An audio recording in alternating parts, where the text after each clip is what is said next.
అదరకొట్టే కారం రంగు రుచి ఆచి కారం పొడి.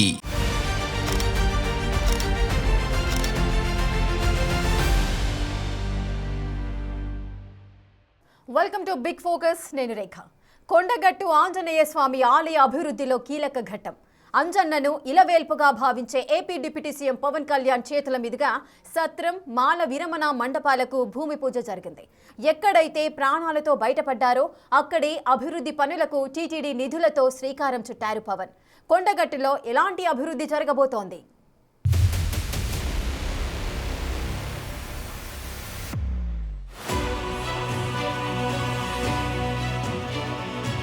జనవరి 22, 2009 హుస్నాబాద్ రోడ్ షో. ఒక్కసారి ఈ సీన్ చూడండి. పవన్ కళ్యాణ్ కు కరెంట్ షాక్. అభిమానులకు అభివాదం చేస్తుండగా చేతులు కరెంటు వైర్లకు తగిలాయి. అంతే, పవన్ ఒక్కసారిగా కిందకు పడిపోయారు. ప్రజారాజ్యం పార్టీ యువరాజ్యం విభాగం అధ్యక్షుడిగా 2009 జనవరి 22న హుస్నాబాద్లో ప్రజా విజయభేరి యాత్రలు పవన్ కళ్యాణ్ పాల్గొన్నారు. చుట్టూ జనం విపరీతంగా ఉన్నారు. అందరికీ అభివాదం చేస్తూ ముందుకు సాగుతున్నారు. ప్రచార వాహనం చాలా ఎత్తుగా ఉండటం, కరెంటు వైర్లు వేలాడుతుండటంతో చేతులు తగిలాయి. వెంటనే షాక్తో వాహనంపైనే పడిపోయారు. బీపీ డౌన్ అయ్యింది. కాన్వాయ్లో ఉన్న డాక్టర్లు చికిత్స అందించారు. మెరుగైన చికిత్స కోసం హైదరాబాద్ తరలించారు. ఆ షాక్తో పవన్ కొంత సమయం మాట్లాడలేకపోయారు. ఇది ఆనాటి సీన్. ఈ ప్రమాదం నుంచి బయటపడటం నిజంగా కొండగట్టు ఆంజనేయ స్వామి దయే అని పవన్ కళ్యాణ్ నమ్ముతారు. అందుకే తాను ఏ ముఖ్యమైన పని చేసినా కొండగట్టు అంజన్న ఆశీర్వాదం తీసుకుంటూ వస్తున్నారు. ఇప్పుడు కూడా కొండగట్టుకు వచ్చి పూజలు చేసి టీటీడీ నిధులతో కీలక అభివృద్ధి పనులకు శంకుస్థాపన చేసి వెళ్లారు. అభివృద్ధి పనులు ప్రారంభిస్తున్నామంటే దేవుడి దయ ఉండాలని, కొండగట్టు తనకు పునర్జన్మనిచ్చిందని, గతంలో జరిగిన విద్యుత్ ప్రమాదం నుంచి తాను ఎలా బయటపడ్డాను ఇప్పటికీ ఆశ్చర్యం కలిగిస్తోందని గుర్తు చేసుకున్నారు. కొండగట్టు అంజన్నే తనను కాపాడారని మరోసారి చెప్పారు. దీక్ష విరమణ మండపం, సత్రానికి భూమి పూజ చేశారు. చాలాసార్లు నాకు కొండగట్టు పునర్జన్మనిచ్చిందంటే దానికి ప్రత్యక్ష సాక్షి మన సత్యం గారు. నాకున్న సన్నిహితులు, స్నేహితులు అందరూ ఉండే మధ్యలో మేము ఇక్కడికి వచ్చి శ్రవణ్ కానీ అందరూ ఇక్కడికి వచ్చినప్పుడు యాక్సిడెంట్ అయితే హైటెన్షన్ వైర్ తగిలేదు. ఎలా మిస్ అయింది, ఎలా బతుకు నాకు ఈ రోజుకి తెలియదు. అందుకే నాకు కొండగట్టు ఆంజనేయ స్వామి మీద నాకు అపారమైన భక్తి, అపారమైన గౌరవం, అపారమైన కృతజ్ఞత. వాయుపుత్ర సదన్ ధర్మశాల, దీక్షా విరమణ మండపానికి AP deputy CM Pawan Kalyan భూమి పూజ చేశారు. 35.19 కోట్ల టీటీడీ నిధులతో 100 గదులు ఉండేలా ధర్మశాల నిర్మాణం జరగబోతోంది. దీంతో కొండగట్టు అంజన్న భక్తుల ఏళ్ల నాటి కల సాకారం కాబోతోంది. ఏడాదిన్నర క్రితం పవన్ 100 గదుల నిర్మాణానికి హామీ ఇవ్వగా తాజాగా భూమి పూజ చేశారు. ప్రమాదం నుంచి బయటపడ్డాక కొండగట్టు అంజన్నకు పవన్ కళ్యాణ్ కు మధ్య విడదీయలేని ఆధ్యాత్మిక అనుబంధం ఏర్పడింది.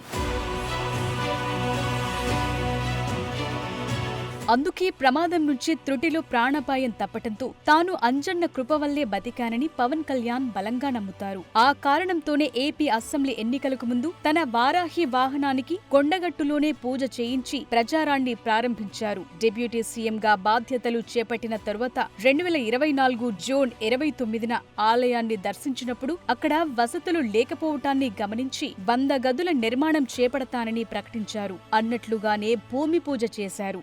ఆంజనేయ స్వామి ఆలయంలో దీక్షలు విరమించిన భక్తులు నేరుగా తిరుమలకు వెళ్లి వెంకటేశ్వర స్వామిని దర్శించుకోవటం చాలా ఆనవాయితీగా వస్తుంది. సో దానికి ఆ రోజున అర్చక స్వాములందరూ అడిగారు. సో హనుమాన్ జయంతి సందర్భంలో దాదాపు 2 లక్షల నుంచి 5 లక్షల మంది స్వామిని దర్శించుకుంటారు. ఎవరైనా భక్తులు ఇక్కడ రాత్రులు బస చేయాలంటే సత్ర సౌకర్యాలు లేవు.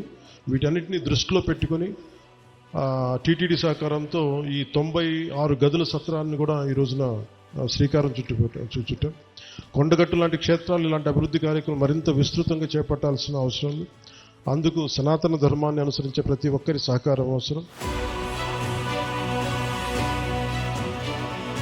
ప్రస్తుతం కొండగట్టుపై భక్తుల వసతి కోసం ఉన్న 35 గదులు ఏమాత్రం సౌకర్యవంతంగా లేవు. రోజు వేలాదిగా తరలివచ్చే భక్తులకు తలదాచుకునే చోటు దొరకటం లేదు. రాత్రిపూట బస చేయాలనుకునే భక్తులు గదులు దొరక్క ఆరు బయట చలిలోనే నిద్రించాల్సి వస్తోంది. ఉన్న కొన్ని గదుల్లో మౌలిక వసతులు లేవు. 20 గదుల మారుతి నిలయం సహా పాత గదులన్నీ శిథిలావస్థకు చేరాయి. ఇప్పుడు టీటీడీ నిధులతో నిర్మించబోయే ఆధునిక ధర్మశాల భక్తుల కష్టాలను తీర్చనుంది. ఈ ప్రాజెక్టు కోసం వై జంక్షన్ సమీపంలోని ఘాట్ రోడ్ పక్కన ఉన్న స్థలాన్ని టీటీడీ ఇంజనీరింగ్ అధికారులు ఇప్పటికే పరిశీలించి ఆమోదించారు. చొప్పదండి ఎమ్మెల్యే సత్యం, ఆలయ ఈవో శ్రీకాంతరావు ఫాలో అప్ చేయటం, పవన్ కళ్యాణ్ కూడా స్వయంగా చొరవ చూపటం వల్ల టీటీడీ నిధులు మంజూరై భూమి పూజ జరిగింది.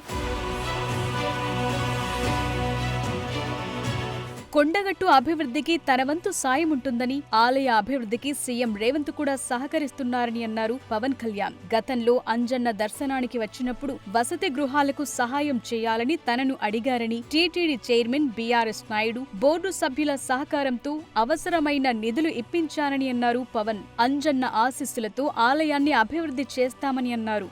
దీక్షా విరమణకి శాస్త్రం మనకి ఏదైనా చౌల్ట్రీ ఏదైనా కావాలి, దీనికి ఏదైనా చేయమంటే నేను ఆ రోజు విన్నాను. కానీ అదృష్టవశాత్తు స్వామివారి కటాక్షం ఆశీస్సులు, అక్కడ కూటమి ప్రభుత్వం రావటం, నారా చంద్రబాబు నాయుడు గారి నాయకత్వంలో మేమందరం కలిసి పనిచేయటం, గౌరవ ప్రధానమంత్రి మోదీ గారి సహకారం, అందరం కలిసి పనిచేయటం, అంటే ఇంతమంది కలిసి నా ఆశీస్సులు మేము ఏ విధంగా రుణం తీర్చుకోవాలని అనడానికి ఈ రోజున మనం ఈ కార్యక్రమాన్ని మనం చూస్తూ ఉన్నాం.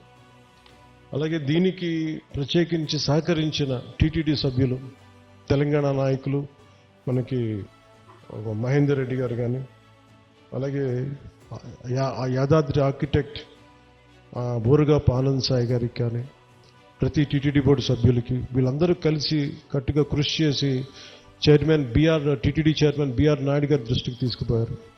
సో వీళ్ళందరూ కూర్చొని సమిష్టిగా చాలా పెద్ద మనసుతోటి, ఎందుకంటే కొన్నిసార్లు బ్యూరోక్రాటిక్ ప్రాసెస్లో అందరికీ మనసు ఉంటుంది కానీ చేయడానికి ఆ పనులు నడవు. నేను ఇది స్వామివారి ఆజ్ఞ, స్వామివారి ఇది వారు కోరుకున్నది భక్తుల కోసం అనుకున్న ఒక బలమైన సంకల్పంతో నేను ముందుకు పట్టుకెళ్ళినప్పటికీ కూడా చాలా పెద్ద మనసుతోటి బోర్డులో టీటీడీ చైర్మన్ బీఆర్ నాయుడు గారి అధ్యక్షతన దీన్ని ఆమోదం చేయడం చాలా చాలా వారికి మనస్ఫూర్తిగా మనందరి తరపున వారికి నా కృతజ్ఞతలు తెలియజేస్తున్నాను. మాలధారణ చేసే స్వాములకు విడిగా మాల విరమణ మండపం నిర్మించడం వల్ల ప్రధాన ఆలయ పరిసరాల్లో రద్దీ తగ్గి సాధారణ భక్తులకు కూడా ఇబ్బంది లేకుండా దర్శనం లభించనుంది. అలాగే కొండగట్టు గిరి ప్రదక్షిణ అంశాన్ని మంత్రి అడ్లూరి లక్ష్మణ్ కుమార్, చొప్పదండి ఎమ్మెల్యే మేడిపల్లి సత్యం తన దృష్టికి తెచ్చారని, గిరి ప్రదక్షిణకు సాయం చేస్తానని కూడా పవన్ కళ్యాణ్ హామీ ఇచ్చారు. అంజన్న ఆశీస్సులు అందరికీ ఉండాలని, కొండగట్టు ఆలయ అభివృద్ధికి సహకరిస్తోన్న సీఎం రేవంత్ రెడ్డికి అంజన్న ఆశీస్సులు ఉండాలని కోరుకుంటున్నారు. తెలంగాణ ప్రభుత్వం ముఖ్యంగా కొండగట్టుకు సంబంధించి మాస్టర్ ప్లాన్ చేస్తుంది. దీనికి ఈ రోజున మీరు శ్రీకారం చుట్టారని నాకు చెప్తా ఉంటే నాకు చాలా ఆనందపడింది. ఎందుకంటే ఇది ఆంజనేయ స్వామి ఒకరి సొత్తు కాదు, ఒక ప్రాంతపు సొత్తు కాదు, అది విశ్వంతర్యామైన యూనివర్సల్ గాడ్. సో అలాంటి స్వామివారికి సేవ చేసుకునే భాగ్యంలో భాగంగా మాకు ఈ భాగ్యం కలగటం చాలా చాలా ఆనందంగా ఉంది. అలాగే మన అడ్డూరి లక్ష్మణ్ కుమార్ గారు ప్రత్యేకించి చెప్తా, దీనికి గిరి ప్రదక్షిణ లాంటి ఉంటే బాగుంటుంది, మీరందరూ పూనుకుంటే బాగుంటుంది అనుకుంటే, నేను ఇది రామసేవ, అలాగే ఇది బజరంగ బలి సేవ, దీనికి నా వంతు కృషిని ఖచ్చితంగా చేస్తాను. నేను కోరుకుంటుంది కూడా అందరితోటి డబ్బులు ఒక్కటే ప్రధానం కాదు. నేను అందరూ సమిష్టిగా బజరంగ బలి భక్తులు, రామభక్తులు కోరుకుంటే జరగనిది రామకార్యానికి అడ్డే ఉండదు. అలాంటి రామకార్యాన్ని ముందుకు తీసుకెళ్లే బజరంగ బలి హనుమాన్జీకి అసలు ఏది అడ్డు ఉండదు. అలాంటి కార్యక్రమానికి గిరి ప్రదక్షిణకి నిజంగా చేద్దామంటే ఆ గిరి ప్రదక్షిణ శక్తి ఎలాంటిదంటే కొండగట్టు స్థానం ఇది తెలంగాణ రక్షణకి, దేశ రక్షణ కూడా పనిచేసేంత గొప్ప గిరి ప్రదక్షిణ అవుతుంది. అందుకని దానికి నా వంతు మనీ ఎలాగ చేస్తాను భవిష్యత్తులో, ఎంత ఒక బడ్జెట్ వస్తే దాంతోపాటు నా కరసేవ చేయాలని కోరుకుంటాను. మీరు మీ గిరి ప్రదక్షిణకి మీరు రోడ్డు మొదలు పెట్టండి, నేను నా కరసేవ కూడా చేస్తాను మేమందరం వచ్చి.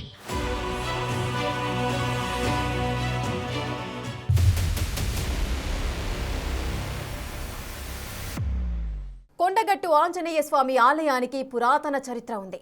ఇక్కడ హనుమంతుడు స్వయంభువుగా వెలిశాడు. కోరిన కోర్కెలు తీర్చే ఇలవేల్పుగా లక్షలాది మంది భక్తుల ఆరాధ్య దైవమయ్యాడు కొండగట్టు అంజన్న. జగిత్యాల జిల్లాలో ఉన్న ఈ ఆలయానికి చాలా ప్రత్యేకతలున్నాయి.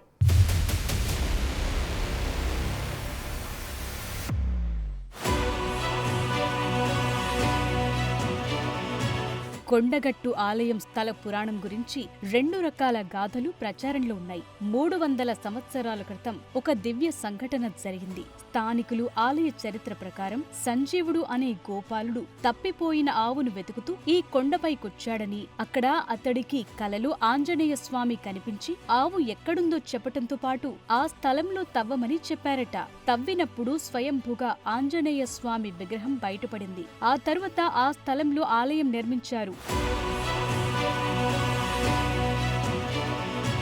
మరో గాథ ప్రకారం హనుమంతుడు సంజీవని పర్వతాన్ని తీసుకువెడుతుండగా పర్వతం ముక్క ఒకటి ఇక్కడ పడిందని, అందుకే ఈ ప్రాంతంతో సంబంధం ఉందని కొందరు చెప్తారు. పశ్చిమ చాళుక్యులకు చెందిన రాజాదిత్యుడు ఈ ఆలయాన్ని నిర్మించాడని, ఇది మబిల క్షేత్రంగా పిలిచారంటారు. అయితే ప్రధాన స్థల పురాణం గోపాలుడు సంజీవుని గురించే ఉంది. ఆలయంలో శ్రీ వెంకటేశ్వర స్వామి, అల్వార్, లక్ష్మీ దేవతలతో కూడిన ఉపాలయాలు కూడా ఉన్నాయి.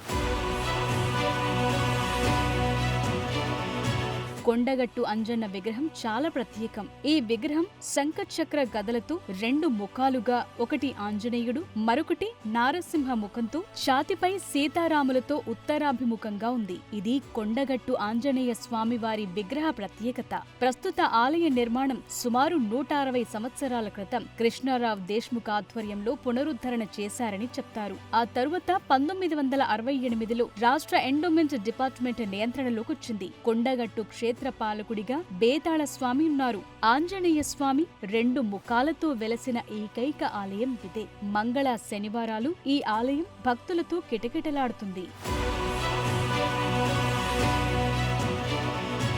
చైత్ర వైశాఖ మాసాల్లో 2 సార్లు వచ్చే హనుమాన్ జయంతి సందర్భంగా పెద్ద సంఖ్యలో భక్తులు పాదయాత్రగా వస్తారు. స్వామి ఎడమ చేతిలోని చందనం ప్రసాదంగా తీసుకుంటారు. ఇది మహిమాన్వితమైందని భక్తుల అపార నమ్మకం. ఇంతటి మహిమాన్వితమైన క్షేత్రం తమ ప్రాణాలు నిలిపిందని పవన్ కళ్యాణ్ బలంగా నమ్ముతారు. అందుకే ఈ ఆలయంతో ఆధ్యాత్మిక అనుబంధాన్ని కొనసాగిస్తూ వస్తున్నారు. తన జీవితంలో ఏ కీలకమైన పని చేపట్టినా కొండగట్టు ఆంజనేయ స్వామి వారి ఆశీస్సులు తీసుకోవటం పవన్ కళ్యాణ్ కు ఆనవాయితీగా మారింది. ప్రతి సందర్భంలో ఆలయానికి వితరణ చేస్తూనే ఉన్నారు పవన్.